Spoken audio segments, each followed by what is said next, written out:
This is Super Yacht News with E. Sisman. Hi, welcome back to the channel. Well, it really seems that 2024 is the year of the yacht grounding.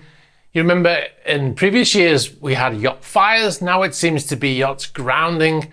Yesterday's report was on a grounding on a beach in Valencia in Spain, and now another grounding, a super yacht owned by an Australian, has grounded for the second time in less than a year. Clive Palmer's yacht is in trouble again, this time in Australia. Now his yacht is a $40 million 56 meter or 183 foot yacht, which is also named Motor Yacht Australia, and it's beached on a sandbank, or it has been beached on a sandbank. And this is not the first time that the yacht has run into difficulties, as I mentioned.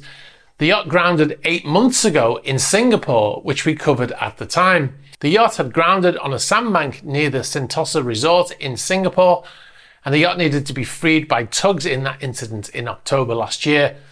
And in this latest incident, the yacht grounded on another sandbank, this time near Wavebreak Island in Gold Coast Broadwater. Now, for the second time in less than a year, the yacht required a tugboat to assist in pulling the yacht free from that sandbank to refloat the yacht. Now, it happened as the yacht was leaving the marina and in the Gold Coast Seaway Channel.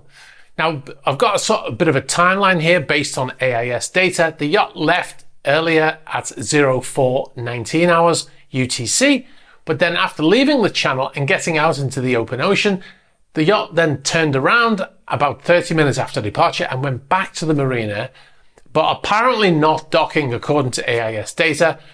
Now, at 06:08 hours on UTC, they left once again and headed through the same channel they'd gone through earlier, but then seemed to have grounded as they turned to head out to sea. This was about 06:37 hours UTC. They sat there for the next 4 to 5 hours. After several attempts, it was finally freed by a tug approximately 1000 hours UTC and headed back to the marina where the yacht remains currently. The yacht is the yacht is currently moored in the Southport Yacht Club, where she had departed from earlier that day. So what happened? Now, the fact that the yacht went out and then turned around and returned to the marina before leaving again a little while later could indicate an issue with the yacht that caused them to need to turn around. Then once they believed the issue was resolved, they departed once again, only to potentially have another instance of that issue again as they tried to turn to head out to sea, causing them to run aground. Of course, this is speculation, but it's based on the route that they took, which does seem unusual. It's very unusual for a yacht to turn around after having gone through a channel and gone out to open sea, unless there's an issue. The fact that they ended up on the sandbanks suggests there may have been some issue with the vessel. The place they grounded is on navigational charts as being very shallow in depth, which is something they would have been aware of, most likely. I suppose we'll have to wait for the report to find out what happened. Now, Clive Palmer is an Australian mining magnate and purchased Motor Yacht Australia in 2021 after upgrading from his previous yacht, which was a 35 meter. This yacht is a 56 meter or 183 foot Bonetti, built in 2012 and can carry 12 guests and has a crew of 12. If you're on board that yacht, or if you know anything about what caused the yacht to ground on that sandbank, please let us know. Okay, so speaking of groundings, the plan to refloat and tow the yacht that grounded on Pinedo Beach in Valencia, Spain, that we talked about in the last video, has started with workers and machinery arriving at the beach. The yacht, named Motor Yacht Nordic Lily, ran aground, and the captain was airlifted from the yacht and taken to hospital as he had apparently fallen ill. Now, 2 crew members remained on board as they attempted to make temporary repairs to the yacht as it had developed a leak. Now, the machinery brought includes a digger, as you can see in the photos, and various generators to apparently try to dig out this grounded vessel. And once the vessel is refloated, the yacht will be towed to the marina, or most likely to a dry dock, so that repairs on the leak can be carried out. Now, I noticed in the comments in the previous video, someone said, why did the captain need to be airlifted when even small children could walk out and touch the boat, according to the video? Well, lots of people are airlifted when they're ill from their houses and from, accidents in cars and stuff. When they're sick enough, they need to get them to the hospital quickly, they use a helicopter.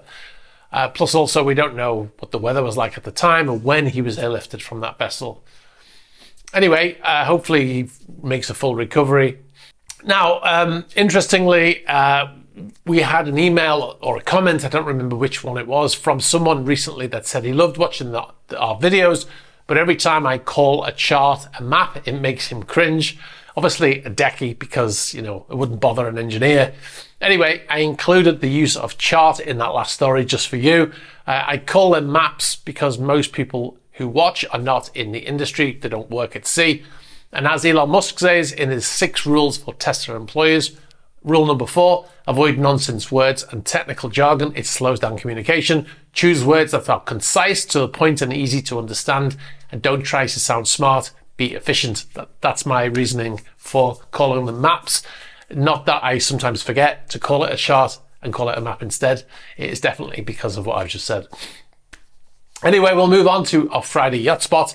First, we have Yacht Advantage, Vantage, which looks like a support vessel because she is.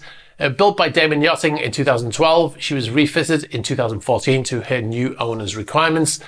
Now, this yacht supports the mothership, which is our second yacht today, Yacht Omaha, which you can see here in the photo, which was also, both of these photos were taken in Key West. Omaha is a 50 meter or 164 foot yacht built by Heaton in 2018. Now, going back to that support vessel, I've got some video here and you can see a submersible on the deck there, which looks very cool. I believe that is a Triton sub on the back there. Okay, we'll move on to our next yacht. This was sent in by Brian Pate. The yacht is Yacht Bravo Eugenia, which was anchored near Harbour Island in the Bahamas for his daughter's wedding back in April. The yacht is a 109 meter or 357 foot yacht in length with 3,400 gross tons, and it was built by Ocean Co. in 2018. The owner of this yacht, by the way, is Dallas Cowboys owner Jerry Jones. All right, so we have loads of extra footage and behind the scenes footage on our Patreon page. So if you want to see that and support the channel, please check it out at patreon.com/esysman. Patrons also get advanced access to our features advert free and exclusive videos that are never uploaded to YouTube. So check it out at patreon.com/esysman. Now, if you've got any information for us about any of these stories, like especially the first story about the grounding, please be sure to get in touch. You can get us in the email address in the ticker. You can get us on the About page of the YouTube channel. You can get us on Instagram, on Facebook Messenger, on Twitter, and on Threema. Please be sure to like this video, very important for the algorithm. Hit the subscribe button and hit the bell for future notifications. All right, guys, thanks for watching. If you're off this weekend, have a great weekend. If you're working, I hope you still have a great weekend, but we'll catch up with you next week.